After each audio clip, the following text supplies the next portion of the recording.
Assalamualaikum anak-anak, bertemu lagi dengan Bunia di pembelajaran tema 4 subtema 1. Jangan lupa berdoa sebelum pembelajaran agar pembelajaran yang kita pelajari hari ini membawa berkah bagi kita semua. Dan ingat bahwa belajar itu menyenangkan. Maka siapkanlah buku paket tema 4-mu dan kita pelajari bersama-sama. Globalisasi di sekitarku. Pembelajaran 1. Kita berada di era globalisasi. Dapatkah kamu menyebutkan dan menjelaskan fakta tentang globalisasi yang ada di sekitarmu?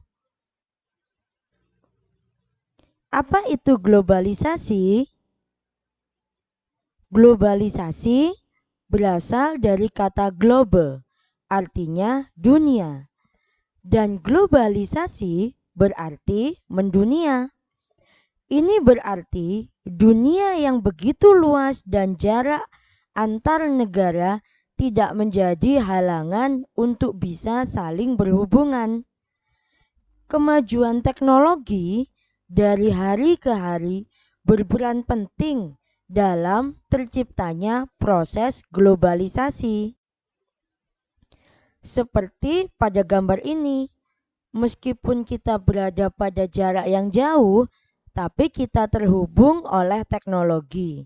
Itulah efek dari globalisasi. Nah, coba amati berbagai produk yang ada di sekitarmu.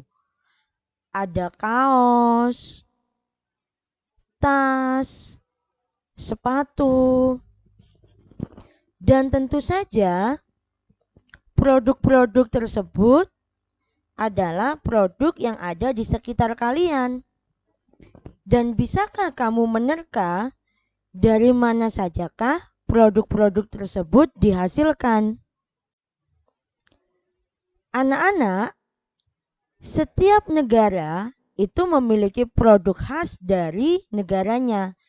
Contohnya, jam tangan dari Swiss, boneka dari Tiongkok, mobil dari Jepang, ataupun batik dari Indonesia.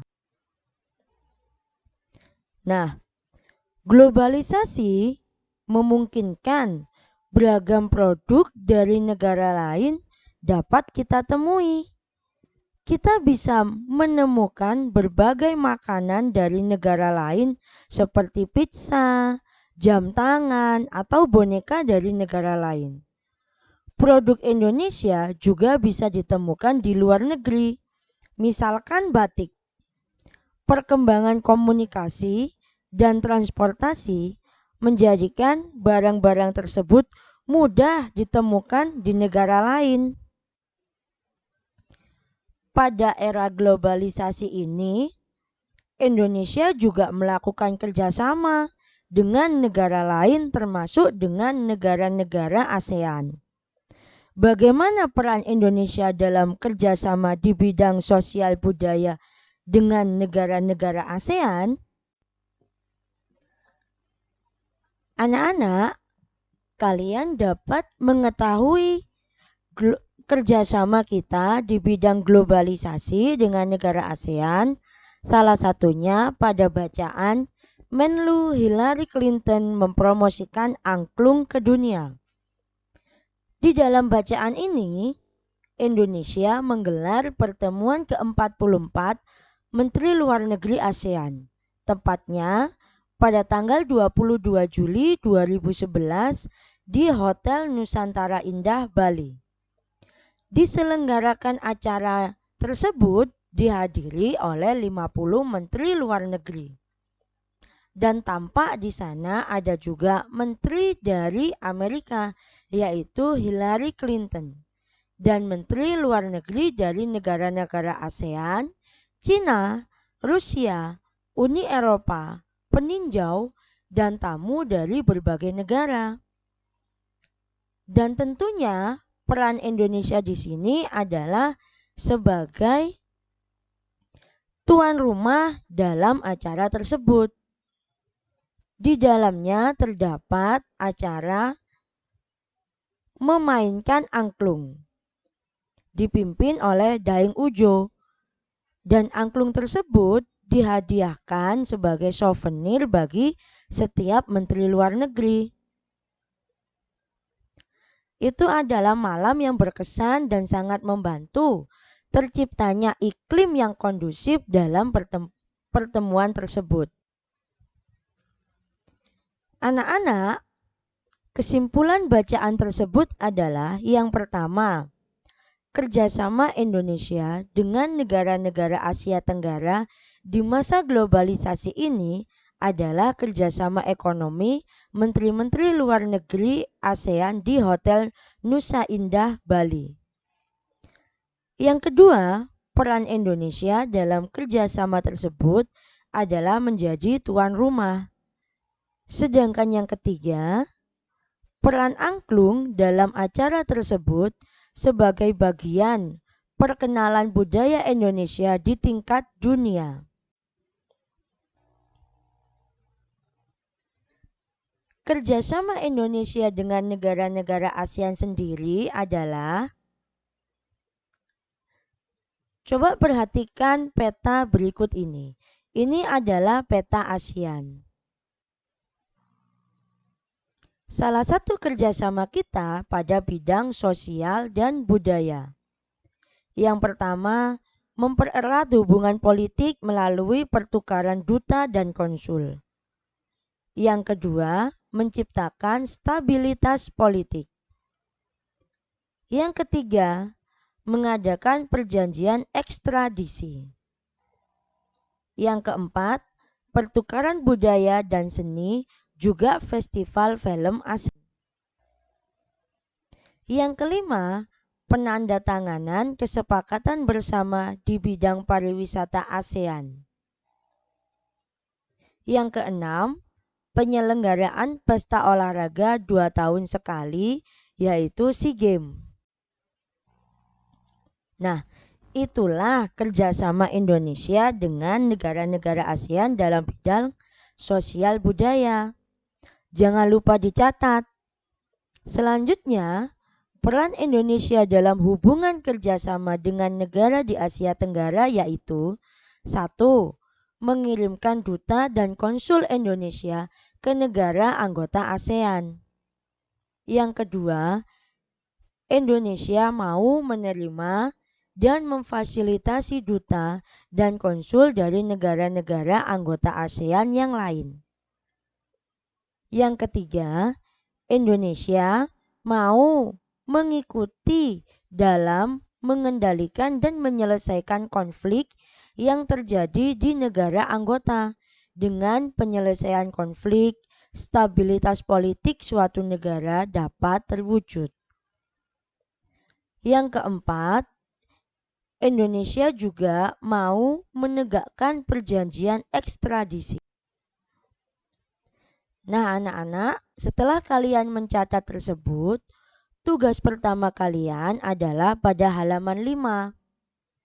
Silahkan kalian tuliskan apa saja bentuk kerjasama dalam bidang sosial dan budaya Indonesia dengan negara-negara Asia Tenggara.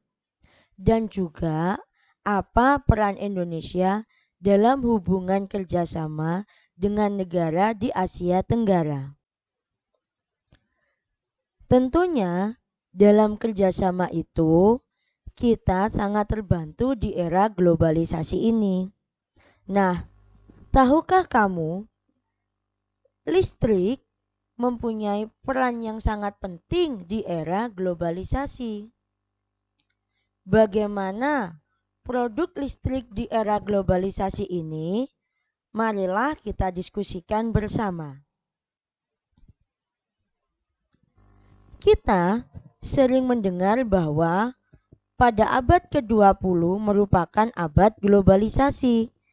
Berbagai peristiwa dari berbagai belahan dunia dapat kita saksikan secara langsung melalui layar televisi. Bahkan dalam jam, menit, dan detik yang sama. Kita juga dapat berhubungan dengan saudara dan kerabat kita meskipun dari tempat jauh, seperti pada gambar ini. Kita dapat berkirim pesan, dapat menyertakan komentar melalui media elektronik yang mampu kita gunakan dengan bantuan listrik. Nah, sumber energi listrik salah satunya menggunakan pembangkit listrik tenaga air. Bagaimana alur dari penggunaan sumber energi listrik tenaga air sehingga dapat digunakan oleh masyarakat? Yang pertama, air dari waduk atau sungai masuk melalui pintu. Nah, inilah pintunya. Kemudian air diatur oleh katup pengaman yang bisa dibuka dan ditutup. Setelah itu, air kemudian masuk ke tangki pengaman tekanan.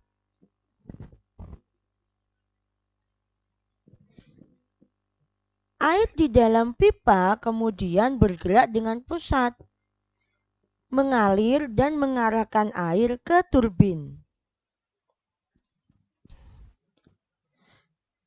Melalui katup pengaman tekanan, untuk mendapatkan tekanan energi yang besar, energi potensial air kemudian menggerakkan turbin. Energi gerak tersebut kemudian diubah menjadi energi listrik oleh generator.